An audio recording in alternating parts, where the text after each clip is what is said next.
All right, y'all, welcome back to Lecture 2. This is going to be Plato's Crito. In the first lecture, we read about the apology, the trial and conviction of Socrates. And here, Socrates is sitting in jail awaiting his execution, and his friend Crito sneaks in to the prison and tries to convince Socrates to leave because Crito has set up and paid for his escape.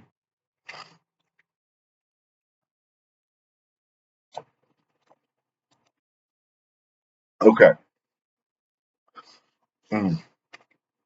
And basically, Crito comes in and he's sort of like chiding Socrates, and he says, "Look, don't worry about the repercussions to me and my friends and whatever, but you're letting yourself down and your family and your sons down by not escaping. You have an obligation and a responsibility to escape." And so Socrates, excuse me, Crito, sort of goes to town on Socrates. And he says, you're being selfish and unjust for at least three reasons. And the first is that he just flat out shouldn't have been so damn arrogant in court. The second is that he's leaving his family and his wife and his kids sort of stranded, and he has a responsibility to them. And third, he's making Crito and his friends look like idiots because everyone thinks they're going to help him escape. And Socrates is like, I'm not going anywhere. So Socrates starts his, his Socratic method, right? And so he starts arguing for himself.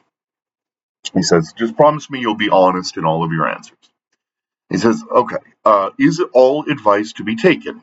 Crito says no. Should we trust only the most expert people? Crito says yes. So one should only consider experts and not popular opinion, right? And Crito agrees. Okay, yeah, I can stand for that. Um, Philosophers and lecturers and scientists should be more considered than the rabble, right? Um, so Socrates follows. He says, does following the whims of the many rather than the expert of the few lead to a bad life? And Crito says yes. He says, does living inside of a failing body make life worth living? And Crito says no. And Socrates says, does living with a failing soul make life worth living? And Crito says no. And Socrates asks, okay, well, then which is more important, the body or the soul? And Crito answers, the soul. And Socrates basically asks, well, is escaping right or wrong? First, should we never do wrong, or is it simply circumstantial or contextual? And Crito says, you should never do wrong, right? Okay, Socrates says, even if someone has wronged you, you should do no wrong. And Crito agrees. That's correct. That's the philosophy, right? And that is later the philosophy of Christ and the New Testament. Okay, Socrates goes further and said, okay, what if the state harms you? Should you retaliate? And Crito says, no, you have a moral responsibility not to. Socrates continues and says, well, as a citizen, do I not have an agreement with the state and an obligation to the state, even if their ruling is unjust? The state, without legal and moral legitimacy, would cease to exist and we would live in anarchy. And Crito says that he should resist. So Socrates goes on and says that the state gave him the life that exists. It gave him his birth and his family's means of giving birth to him. It gave him his sons and his wife and a legal marriage and the ability for, her not to be abused or assaulted, or the same with his sons. It allowed him to become relatively modestly wealthy. He had a decent life. He had no complaints. It allowed him to educate his family. Uh, And so he says, I have a vast obligation to the state which gave this life to me. And he goes on and says he has an obligation to respect his parents and his elders and the wise. And that obligation by the transitive property is sort of even greater to the state than it is to those in your familial circle. And a big quote here that I liked, we'll get a couple of these. I like to read big quotes and sort of give you their argument in their own words, right? So he says, do you not realize that you are even more bound to respect and placate the anger of your country than your father's anger? That if you cannot persuade your country, you must do whatever it orders and patiently submit to any punishment that it imposes, whether it be flogging or imprisonment. And if it leads you out to war, to be wounded or to be killed, you must comply. And it is right that you should do so. You must not give way or retreat or abandon your position. Both in war and in the courts of law and everywhere else, you must do whatever your city and your country command, or else persuade them in accordance with universal justice. But violence is a sin even against your parents, and it is a far greater sin against your country. So he's making this very deep argument that you have a really severe obligation to the state. And then he says that in choosing to stay in Athens, he made a sort of a compact with the state. It may not have been spoken, and yet it existed. That he had an obligation to follow the rules and the justice system of the polity Athens in which he lived.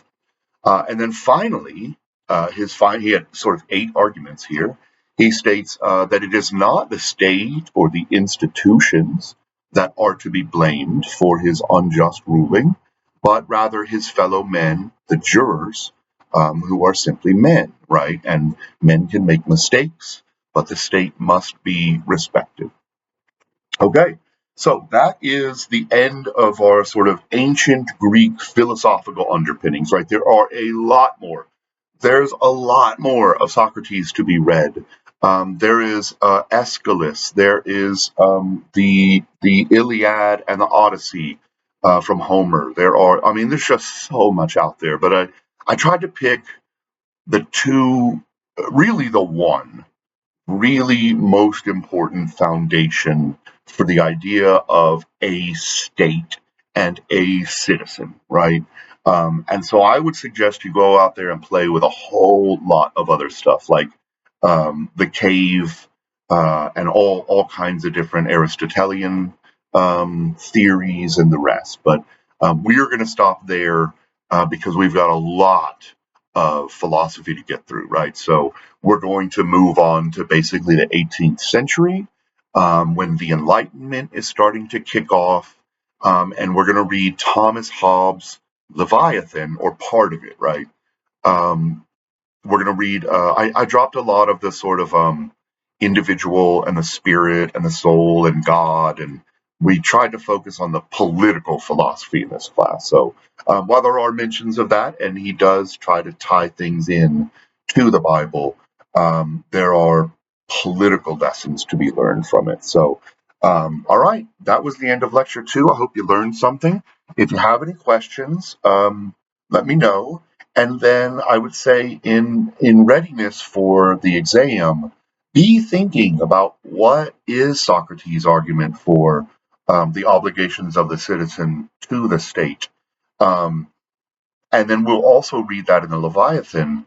And so start thinking about what those obligations are, but then also start thinking about what are the obligations of the state to the citizen. Because Hobbes touches on it in a very small part, and so does Socrates, right, or Plato, who says basically like you gave me this good life, right? I was able to be moderately wealthy. I'm happy. I have a beautiful family. I had a great education. I have great infrastructure. All of these things that allowed me to survive and to thrive as a human, right? Rather than living in anarchy and fear. And so we'll move on to a bigger discourse of that idea in Hobbes. All right, so thank you so much for being with me, and I'll see you for lecture 3, the Leviathan, or at least part of it, and we'll figure out how to cut it in pieces. Have a great day, y'all.